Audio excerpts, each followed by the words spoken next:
I'd like to thank our mentor, our coach, Coach Jay. Shout out to Coach Jay yan. Kuya Jay, I love you. Miss Minanti loves you so much. And of course, W3. Maraming salamat sa inyo lahat. Nandiyan kayo palagi para sa amin. And of course, sa lahat ng mga nanonood dito ngayon, maraming salamat din po sa inyo lahat sa pagpunta. Alam ko, magkakaiba-iba yung fandom natin. Pero OPM pa rin yung sinusuportahan natin. Kaya maraming salamat dahil nakita namin kayo dito. This is isang ebidensya to na magkakaisa tayo lahat. So, ayun po, maraming salamat and we appreciate sa lahat ng mga bagay na ginagawa yun. Thank you so much. Maraming salamat. Yes po. At syempre, nagpapasalamat din po kami sa aming paanda na si Migs for playback, Jovo on guitars, Paul on drums, Richard on bass, and for keyboards at ang aming musical director, Direk Jem.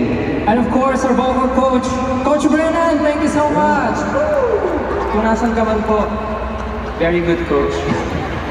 Siyempre muli nagpapasalamat po kami sa lahat ng 18 at siyempre lahat ng fans na sinusuporta sa lahat ng artists na nagperform ngayon. Thank you so much sa inyong lahat. Sana po talaga na-enjoy nyo lahat ng performances. Maraming salamat po sa stay until the end ng concert na to. Maraming salamat po sa lahat ng suporta. Thank you so much, of course, 1Z Entertainment, and syempre, kay Ninang Pure Gold! Pero Philippine Arena, syempre hindi tayo pwede magtapos ng ganun-ganun na lang. Tama ba? Tama ba? Yes. Gusto niyo ba kumari? Hindi ko pa sumayaw! Oh, Diyos, ikaw na to! Ano kasi kanina ko pa nakapansin, pagod na ba kayo? Although, syempre, alam ko kanina ba tayo nag-aantay. Pero may konti po ang request, okay lang ba yun? Pwede ba pag sa kantang to, lahat po tayo mag-e-enjoy, magsasayaw. At saka tatalon kung kaya po.